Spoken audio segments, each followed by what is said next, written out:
The year was 2387, and navigator Ella Thornbridge had seen 17 star systems in her brief career aboard the merchant vessel Prometheus Dawn. Yet nothing in the Academy's extensive xenobiology courses had prepared her for the peculiar silence that now surrounded her crashed escape pod on this nameless world. The pod's distress beacon flickered weakly against the amber twilight, its Morse pattern lost among the strange harmonics that seemed to emanate from the very ground beneath her feet. According to her chronometer, 47 hours had passed since the Prometheus Dawn had suffered catastrophic engine failure near the outer rim of the Kepler 442 system. Captain Morrison had ordered all hands to the pods just moments before the ship's fusion core went critical. Ella adjusted her environmental suit's filters and took stock of her situation. The pod's navigation computer was damaged beyond repair, its quantum compass spinning wildly in the planet's unusual magnetic field. Her emergency rations would last perhaps 10 days, and the suit's recycling systems were already showing signs of strain in the alien atmosphere. The landscape before her defied easy classification. Crystalline formations jutted from rust-colored soil like the fossilized bones of some impossible leviathan, while overhead, twin suns cast everything in shades of copper and gold. In the distance, what appeared to be vegetation swayed without wind, their movements too rhythmic, too purposeful to be entirely plant-like. It was then that Ella first heard the clicking. The sound came from behind a cluster of the crystal formations, sharp and staccato like the ancient telegraph machines in the Academy's historical archives. Ella drew her plasma caster, a reliable if outdated model favored by merchant crews for its simplicity and stopping power. 3 creatures emerged from the shadows, each roughly the size of a Terran wolf but built along entirely different principles. Their bodies were segmented like insects, covered in chitin that reflected the twin sun's light in prismatic cascades. Most unsettling were their faces, or what passed for faces, clusters of multifaceted eyes surrounding mandibles that never ceased their mechanical clicking. The lead creature approached with predatory grace, its companions flanking wide in a pattern that spoke of intelligence and coordination. Ella's training kicked in. She raised her weapon but did not fire, instead backing slowly toward her pod while keeping all 3 in sight. The clicking intensified, became more complex. Almost like language. Her suit's xenolinguistic subroutine, a marvel of 24th century engineering, began parsing the sounds. After several tense minutes, words began forming in her helmet's display: metal pod bringer, food scent, trade opportunity. Ella lowered her weapon fractionally. "You can understand me?" The lead creature's mandibles shifted, producing a new pattern of clicks that her suit translated as, "Understand partial, you are skyfallen, seek what thing?" "I need to leave this world," Ella said carefully. "Return to the skypath." The creatures exchanged rapid clicking sounds before the leader responded: "Skypath closed here, but no we others. Trade maybe, warn must, Shadowhunters wake soon, follow quick if want live." The scritch, as Ella came to think of them, led her through terrain that grew increasingly alien as they traveled. The crystalline formations gave way to structures that couldn't possibly be natural, perfect spirals of some translucent material that hummed with their own inner light, and geometric patterns pressed into the earth as if by some vast, methodical intelligence. Her guide, who had identified itself through a particularly complex series of clicks that the translator rendered as many paths taker, moved with surprising grace across the uneven ground. Its companions scouted ahead and behind, their multifaceted eyes constantly scanning for threats. "What are these shadow hunters you mentioned?" Ella asked as they paused to rest beside a formation that resembled a twisted spire. Many pathtakers' mandibles clicked rapidly, ancient ones, sleep long in deep places, wake when skyfire dims, hunt all who move, consume flesh and consume thoughts. The translation made Ella's blood run cold. Telepathic predators were not unknown in the galaxy, but they were universally dangerous to human minds, which lacked the natural defenses that had evolved in species native to such worlds. As if summoned by her thoughts, a low thrumming sound began to rise from somewhere deep beneath their feet. The crystalline formations around them began to resonate in harmony, creating an otherworldly chord that seemed to bypass her ears and vibrate directly in her bones. "Shadowhunters wake," many paths taker clicked urgently. Must reach sanctuary, follow quick. They ran then, across increasingly strange terrain where the very air seemed to shimmer with half-seen presences. Behind them, something vast and ancient was stirring in the depths of the world, and Ella could feel its attention beginning to turn toward the surface like the slow rotation of some malevolent planet. The sanctuary, when they reached it, was unlike anything in Ella's experience or education. It appeared to be grown rather than built, a complex of curved walls and domed chambers that seemed to flow seamlessly from the living rock of a great mesa.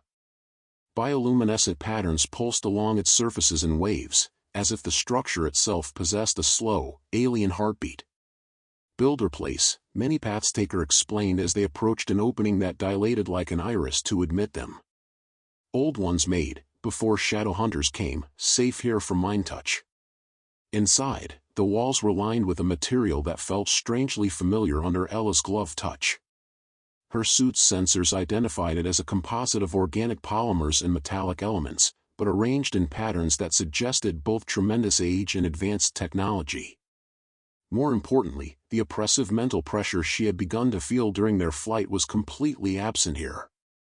Other beings moved through the sanctuary's corridors, and Ella marveled at the diversity of forms. Some were clearly native to this world, creatures of chitin and crystal, beings that seemed to be part plant and part animal, entities that existed as much in the electromagnetic spectrum as in physical space. Others, however, bore the unmistakable signs of off-world origin. "Greetings, Sky Sister," came a voice in accented but recognizable galactic standard. Ella turned to see a figure approaching, humanoid but clearly not human, with pale blue skin marked by intricate scarification and eyes that held depths of golden light. "I am called Zephyr of the Endless Voyage," the being continued with a slight bow. "I represent the Free Captains Brotherhood in this sector. We have been detained here for some time." Ella felt a surge of hope. The Free Captains were a loose confederation of independent traders and explorers who operated on the fringes of civilized space. If they had a presence here, there might be a way off this world after all. The sanctuary's great chamber housed what could only be described as a parliament of the lost. Representatives of a dozen species gathered around a central pool of some luminescent liquid that served as both light source and, apparently, communication medium for those beings who existed partially in energy states. Zephyr introduced Ella to the assembly, and she learned that the sanctuary had become a refuge for travelers who, like herself, had found themselves stranded on this world. Some had been here for mere days, others for years. All shared the same fundamental problem: the planet's unique magnetic field made conventional space-time navigation impossible, while the shadow hunters made surface exploration deadly during the long night periods. "The Builders," explained a crystalline entity whose voice came as harmonic chimes through her suit's translators, "created this place as a research station. They studied the shadow hunters, sought to understand their nature. Their logs, what remains of them, speak of a great purpose that was never completed." An insectoid being with gossamer wings added, "The shadow hunters were not always predators. The Builders' records suggest they were once gardeners of sorts, tending to the planet's unique crystalline ecosystem. Something changed them, made them hungry for consciousness itself." Ella absorbed this information while studying the diverse assembly. "Has anyone found a way to leave?" A heavy silence fell over the chamber. Finally, Zephyr spoke. "3 paths have been attempted. The first is to signal passing ships, but the magnetic interference makes this nearly impossible. The second is to find and repair one of the Builders' own vessels, but their technology is challenging to understand. The third is to heal the shadow hunters," the crystalline being chimed. "To restore them to their original nature. The Builders believed this was possible, but they vanished before completing their work." The following day cycle, Ella joined an expedition into the sanctuary's deeper levels, where the Builders' archives were housed. The team included Zephyr, Mini Pathstaker, and a half-dozen other volunteers, each bringing their species' unique capabilities to bear on the challenge of understanding alien technology. The archives themselves were a marvel of preservation. Information was stored not in traditional data crystals or quantum matrices, but in living memory banks, biological entities that had been engineered to maintain perfect recall across geological timescales. Communicating with them required a delicate touch, as they had evolved their own form of consciousness over the millennia. Through careful negotiation and the offering of new memories in trade, the team gradually assembled a picture of what had happened to this world. The builders had been researchers, scientists devoted to understanding the deeper mysteries of consciousness and its relationship to physical reality. The shadow hunters had been their partners in this work, beings whose natural telepathic abilities made them ideal subjects for study. The project had been ambitious, to create a network of consciousness that could span interstellar distances, allowing for instantaneous communication across the galaxy. But something had gone wrong. The shadow hunters had been changed by the experiments, their natural empathy corrupted into an insatiable hunger for mental energy. They became addicted, Ella realized as she studied the translated records. The experiments gave them a taste of consciousness more complex than their own, and they couldn't stop consuming it. The memory banks confirmed her hypothesis, sharing images of the final days, builders fleeing their installations as their former partners turned predator, the last desperate attempts to find a cure, the eventual abandonment of the project as the shadow hunters spread across the planet like a plague of living nightmares. But there was hope in the records as well. The builders had developed a potential cure, a way to restore the shadow hunters' original nature by severing their addiction to foreign consciousness and reconnecting them to the planet's natural rhythms. "It's suicide," Zephyr stated flatly when Ella presented her plan to the Parliament.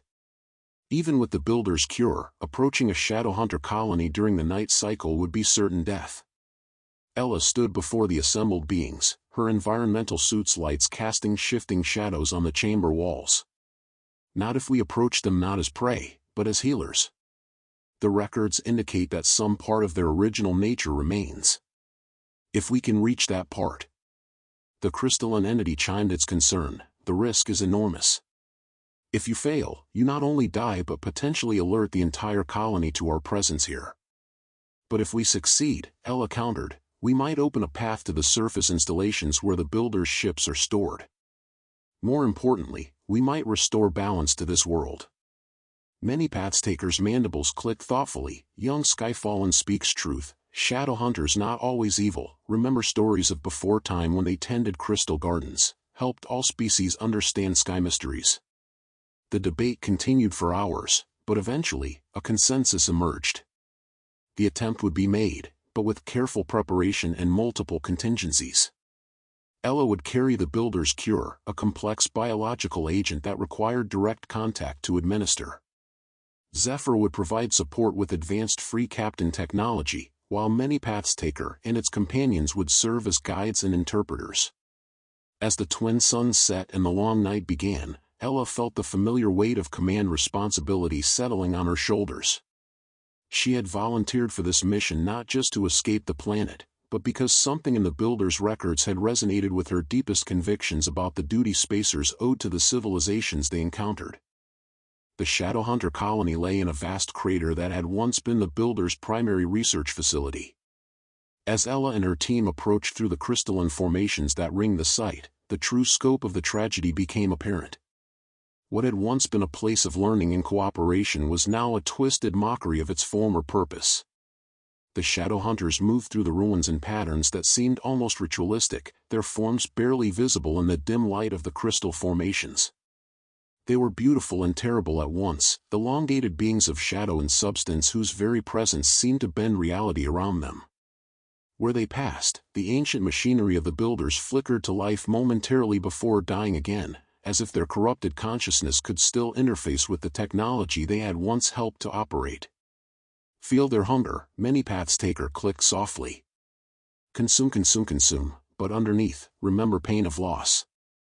Ella activated the biological agent the builders had developed, feeling it warm against her palm as its complex chemistry prepared to do its work. The plan was simple in concept but terrifying in execution. She would allow one of the shadow hunters to begin feeding on her consciousness, then administer the cure at the moment of contact. The first challenge was attracting their attention without triggering a feeding frenzy. Ella stepped into the open, broadcasting her thoughts as clearly as possible while maintaining the mental disciplines that would prevent immediate consumption. The effect was immediate. Dozens of shadow hunters turned toward her like flowers following the sun. One approached, larger than the others, its form seeming to shift between states of matter as it moved. As it drew near, Ella felt the first tendrils of its influence probing at her mind, seeking the pathways that would allow it to begin feeding. The sensation was indescribable, not quite pain, not quite pleasure, but something that bypassed rational thought entirely. She could feel her memories beginning to flow out of her, her very sense of self starting to attenuate like smoke in a strong wind. At the moment when the Shadowhunter's feeding reached its peak intensity, Ella pressed her palm against its shifting form and released the cure. The effect was not immediate, but when it came, it was spectacular. The Shadowhunter recoiled as if struck, its form convulsing between shadow and substance. Around the crater, other Shadowhunters paused in their eternal wandering as if sensing some fundamental change in their companion. For a moment that stretched like eternity, nothing happened. Then, slowly, the Shadowhunter began to change. Its form solidified, revealing features that were hauntingly beautiful, elongated limbs that ended in delicate manipulator appendages, a face that combined the best aspects of human and alien aesthetics, eyes that held depths of wisdom rather than hunger. When it spoke, its voice was like music in the ancient halls of memory. I remember. The gardens. The joy of growth and tending. The wonder of shared consciousness without consumption. It looked at its hands as if seeing them for the first time in centuries. What have we become? Ella felt tears running down her face inside her helmet. You became lost. But you can find your way back. What followed was perhaps the most remarkable transformation in the known galaxy. As the cured Shadowhunter moved among its companions, the biological agent spread through contact and proximity. One by one, the colony began to remember what they had been before the corruption took hold. The process was not without its difficulties. Some Shadowhunters had been changed too deeply and could not be fully restored, though even they became peaceful rather than predatory. Others experienced the healing as a trauma, mourning the loss of the addictive intensity that had defined their existence for so long. But as the night cycle progressed, the crater that had been a place of horror became something else entirely. The restored Shadowhunters began to tend the ancient machinery, their natural abilities allowing them to interface with builder technology in ways that no other species could manage. Crystalline formations that had been dormant for millennia began to pulse with new life, and the very air seemed to clear of the oppressive malevolence that had hung over the site. With the Shadowhunters restored to their original nature, the path to the builders' starships became clear. The vessels had been hidden beneath the research facility, protected by systems that required both technological skill and telepathic ability to access, a combination that only the partnership between builders and Shadowhunters could provide. Ella stood in the vast hangar as ancient lights flickered to life, revealing ships that seemed to have been grown rather than built. Their hulls curved in patterns that suggested biological inspiration, while their surfaces were covered in the same bioluminescent networks that had characterized builder architecture. They are beautiful, Zephyr murmured, his scarred face reflecting the gentle light of the vessels. And functional. Our scans indicate that their navigation systems are based on principles we've never encountered. They don't rely on conventional spacetime mapping but on something the computers are calling consciousness resonance. One of the restored Shadowhunters, who had taken the name Memory of Gardens, approached them with flowing grace. These ships were designed to navigate by following the currents of conscious thought that flow between star systems. It was part of our great work to map not just physical space, but the deeper structures that connect all thinking beings. The implications were staggering. If such navigation were possible, it would revolutionize space travel, making journeys that currently took months or years possible in days or hours. But first, the ships had to be awakened. The process of activating the builder ships required a delicate cooperation between the various species now working together in the crater. Ella's technical training proved invaluable in understanding the purely mechanical aspects of the vessels, while Zephyr's experience with exotic technologies helped bridge the gap between familiar and alien systems. The Shadowhunters, however, were the key to everything. Their restored telepathic abilities allowed them to interface directly with the ship's consciousness-based systems, awakening machine intelligences that had slumbered for millennia. The first ship to respond was a sleek vessel that Memory of Gardens identified as a scout craft. As its systems came online, holographic displays materialized in the air around them, showing star charts unlike anything in conventional navigation databases. These maps showed not just the physical positions of stars and planets, but the flows of consciousness that connected them, the dreams of sleeping worlds, the thoughts of spacefaring civilizations, the vast slow contemplations of gas giant ecosystems. "It's magnificent," Ella breathed, studying the display. "You can see the entire galaxy not just as matter and energy, but as a living network of awareness." Memory of Gardens nodded, its restored features serene with remembered purpose. "This was what we sought to understand, the hidden connections that made consciousness possible not just on individual worlds, but as a galactic phenomenon. We believe that by mapping these connections, we could help all species achieve greater unity and understanding." As more ships awakened, the scope of the builders' achievement became clear. They had created a fleet capable of traveling anywhere consciousness existed, following pathways that conventional physics couldn't detect but that were as real as any hyperspace lane. Yet questions remained. Why had the builders abandoned their great work? What had driven them to hide their ships and leave their partners to suffer in corrupted isolation? The answer came from an unexpected source. As the largest of the builder ships awakened, its central intelligence began broadcasting a message that had been recorded eons ago, a final testament from the builders themselves. The message appeared as a holographic figure, tall and graceful with features that seemed to shift between familiar and alien. When it spoke, its words were translated into the languages of all present. "If you hear this message, then the unthinkable has occurred, and our work has been corrupted beyond our ability to repair it. We are the Builders, though that was not our true name, and we sought to create a network of consciousness that would span the galaxy and bring understanding between all thinking beings. But we discovered that consciousness itself can be corrupted, that the very connections we sought to create could become pathways for malevolence to spread. Our partners, the beings you call shadow hunters, were changed by contact with something we encountered in the deep reaches of consciousness space, an entity or force that feeds on the connections between minds. We tried to fight it, to find a cure, but the corruption spread too quickly. In the end, we were forced to make a terrible choice, to sever the connections we had worked so long to create, isolating ourselves and our partners to prevent the spread of the contagion. Our ships remain here, along with all our knowledge and technology. If you have found a way to heal the shadow hunters, then perhaps you can succeed where we failed. But beware, the entity in the deep reaches still exists, still hungers for the connections between conscious minds. Any attempt to recreate our network must be made with the utmost caution." The message faded, leaving the assembled beings in contemplative silence. The scale of what the builders had attempted, and the magnitude of their failure, was almost beyond comprehension.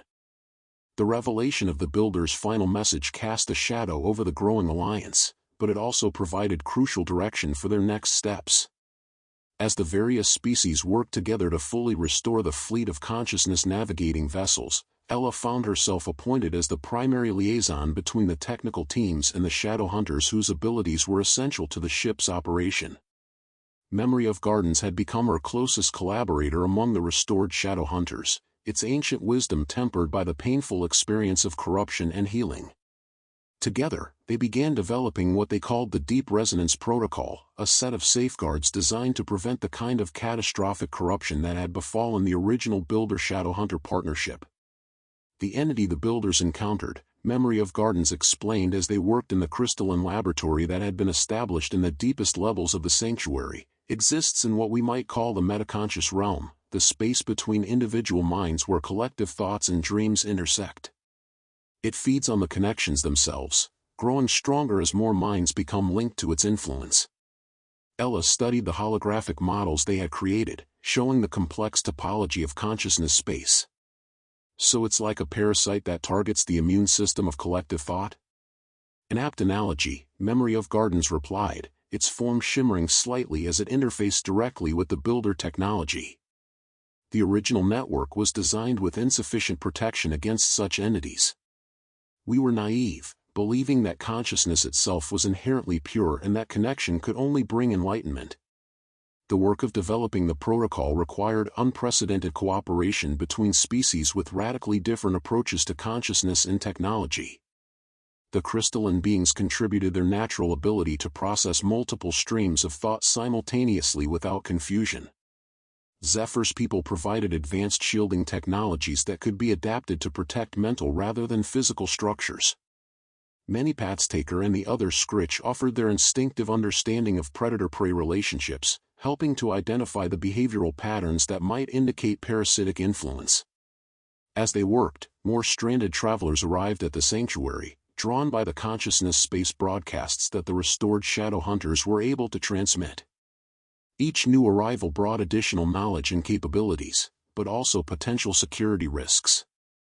The Deep Resonance Protocol had to account for the possibility that some arrivals might already be influenced by hostile entities. The testing phase of the protocol proved both exciting and terrifying.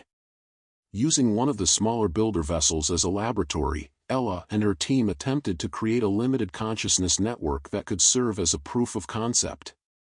The ship's navigation system required multiple minds working in harmony, but with the protocol's safeguards in place. The first test involved only Ella, Memory of Gardens, and Zephyr, their minds linked through the ship's consciousness interface while multiple layers of protection monitored for signs of hostile influence. The sensation was indescribable, like suddenly being able to see colors that had never existed before, or hear music in mathematical equations. Through the shared link, Ella experienced Memory of Gardens' ancient memories of tending the crystal gardens, felt Zephyr's deep wanderlust and love of the unknown, while sharing her own disciplined navigator's understanding of space and time. For a brief, glorious moment, they were more than the sum of their parts, a collective intelligence that could perceive patterns and possibilities invisible to any individual mind. But the protocol worked as designed. When a subtle wrongness began to creep into their shared awareness, something that felt like whispers from the deep places of consciousness space, the safeguards immediately triggered, severing the connection before any corruption could take hold. "It's still out there," Ella gasped as they disconnected from the ship's systems. The entity the builders encountered. It sensed our network and tried to make contact. Memory of Gardens' form rippled with concern. The protocol held, but this confirms our worst fears. The corruption has not died out, it has been waiting, growing stronger in the deep reaches of consciousness space. The implications were staggering. Any attempt to recreate the builders' work on a large scale would inevitably attract the attention of the hostile entity. Yet the potential benefits of consciousness navigation were too great to abandon entirely. The galaxy was vast and full of isolated civilizations that could benefit from the faster-than-light communication and travel that consciousness networks made possible. The solution, when it came, emerged from an unexpected source. A group of beings calling themselves the Void Swimmers had arrived at the sanctuary just days after the first protocol test. They were unlike any species Ella had encountered, entities that existed partially in normal space and partially in what they called the deep vacuum of thought, the spaces between conscious minds where, they claimed, the hostile entity could not reach. "You build networks in the shallow waters of consciousness," their spokesperson explained through a translation matrix that rendered their communication as overlapping harmonics. The predator entity feeds in these shallow places, where many minds cluster together. But in the deep vacuum, consciousness becomes sparse, crystalline, pure. Networks built in such spaces remain invisible to the predator. The Void Swimmers offered to teach the techniques of deep vacuum construction, but the price was steep. Anyone who learned to work in the deep vacuum would be forever changed, able to perceive the spaces between thoughts but potentially losing something of their connection to ordinary consciousness. Ella volunteered immediately, despite Memory of Gardens' concerns. "Someone has to make the attempt," she argued. "If we can establish even a small network in the deep vacuum, we can begin to map safe pathways for larger-scale expansion." The training was unlike anything she had ever experienced.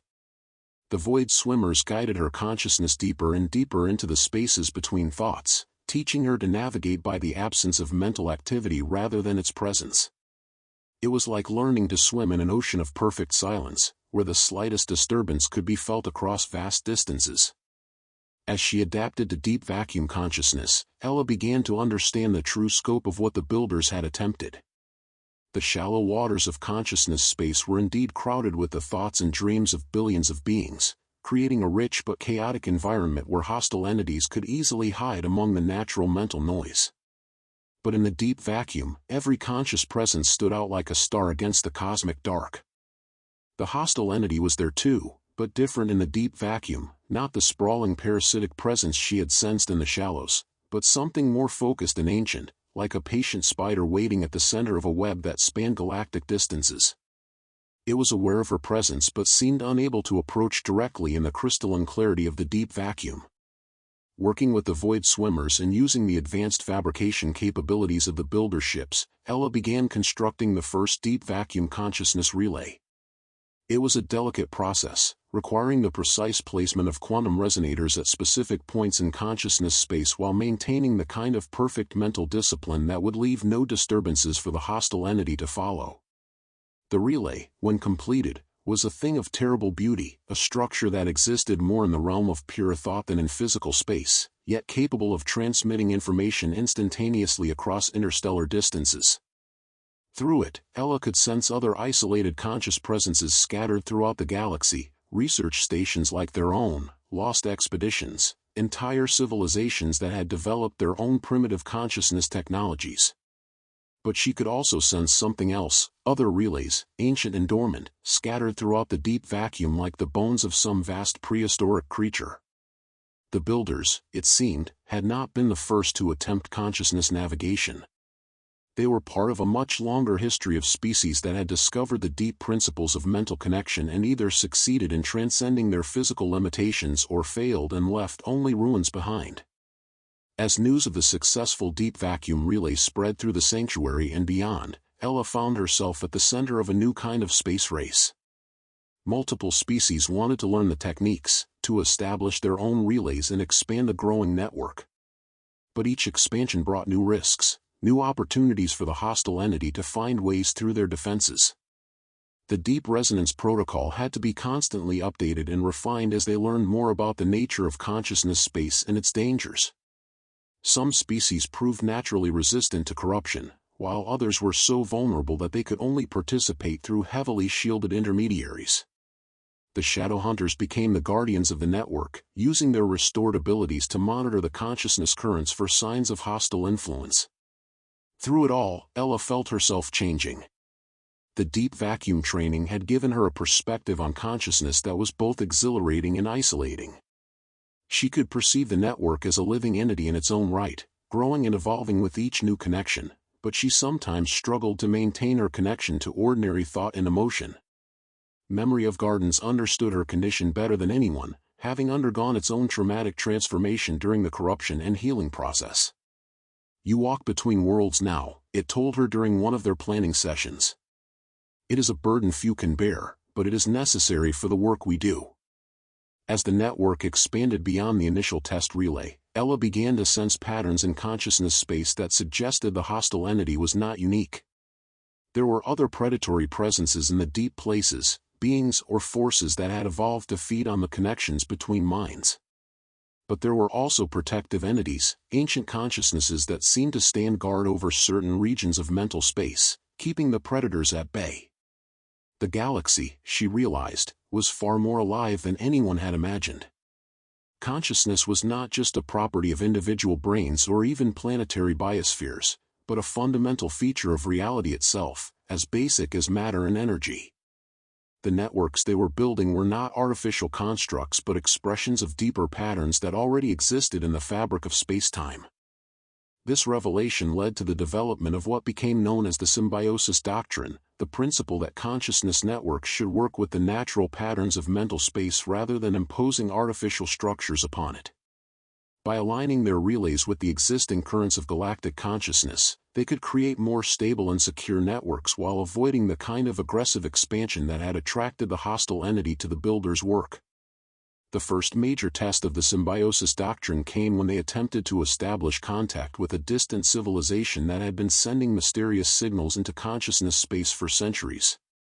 The signals appeared to be some form of distress call, but they were unlike anything in the known databases of interstellar communication. Using the Deep Vacuum Network, Ella and her team were able to trace the signals to their source, a star system on the far edge of the galaxy where a highly advanced civilization had become trapped by their own consciousness technology. They had achieved something the builders had only dreamed of, complete unity of thought across their entire species. But in doing so, they had attracted something far worse than the hostile entity Ella had encountered, a collective of predatory consciousnesses that fed on unified minds. The rescue mission that followed became the stuff of legend among the growing community of consciousness navigators. Using techniques developed from the Deep Resonance Protocol and the Symbiosis Doctrine, Ella led a team of volunteers in a direct assault on the predatory collective, fighting a battle that took place entirely in consciousness space while their physical bodies remained safely aboard the builder ships. The victory, when it came, was costly but decisive. The predatory collective was driven back into the deep places of consciousness space, while the trapped civilization was freed from their unwanted unity and helped to establish more balanced forms of mental connection. But the battle had revealed the true scope of the threats that existed in consciousness space, and the tremendous responsibilities that came with the power to navigate between minds. As the network continued to grow, Ella found herself becoming something she had never expected to be, the architect of a new form of galactic civilization. The consciousness networks were changing how species communicated, traveled, and understood each other. Conflicts that had raged for centuries were resolved through direct mental contact that made deception impossible. Scientific discoveries were shared instantaneously across vast distances. Art and culture began to evolve in directions that would have been impossible without the cross-pollination of radically different forms of consciousness. But with great power came great vulnerability. The network that connected so many minds also created unprecedented opportunities for those who would exploit or corrupt that connection. The Deep Resonance Protocol had to be constantly updated as new threats emerged, and Ella often felt like she was fighting a war on multiple fronts simultaneously. 6 months later, Ella stood on the bridge of the consciousness current, the first builder ship to be fully restored and crewed by the alliance of species that had emerged from the sanctuary. The ship's navigation display showed the familiar star patterns of known space, but overlaid with the flowing currents of consciousness that the builders had mapped so long ago. The journey home had been unlike anything in her experience. Instead of the brutal acceleration and disorientation of conventional space travel, the ship had simply stepped sideways into consciousness space and emerged at their destination, following pathways that existed in the realm of thought rather than physical space. Now, as they approached the coordinates where the Prometheus Dawn had been destroyed, Ella felt a mixture of hope and apprehension. The rescue had been successful, they had found 3 other survivors in lifeboats drifting in the system's outer reaches. But the real test lay ahead. The Parliament of the Stranded had agreed to establish a new research station on the Shadowhunters' world, continuing the builders' work but with the hard-won wisdom of their predecessors' failure.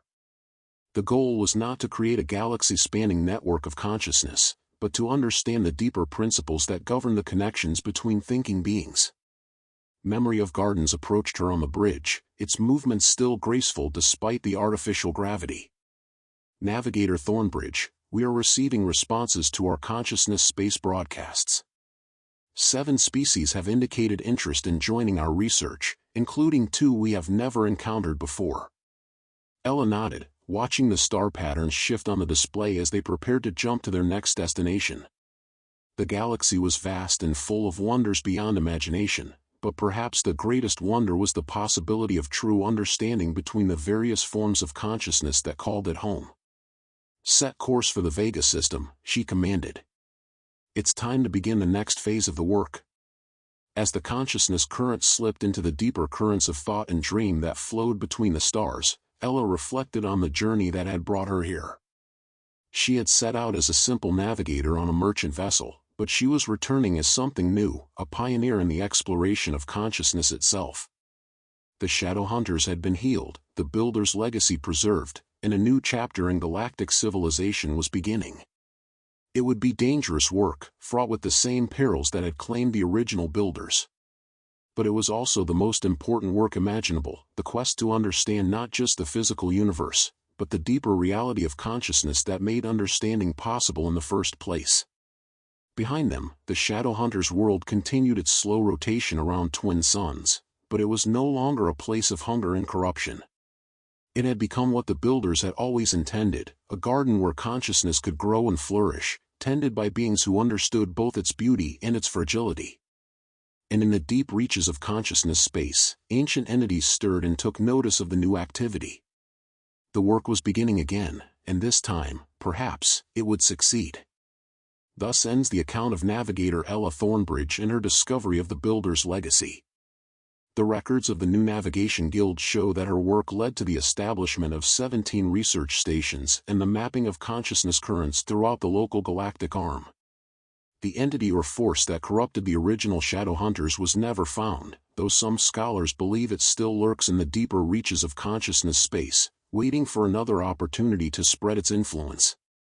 The Shadowhunters themselves became the guardians of this new knowledge, using their restored abilities to monitor the consciousness currents for signs of corruption while helping other species develop their own telepathic potentials safely.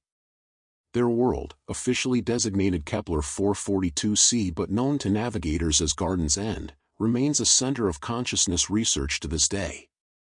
And somewhere among the stars, following currents invisible to conventional sensors, the ships of the new navigators continue their work, mapping the hidden connections that bind all thinking beings together in the vast, living network of galactic consciousness.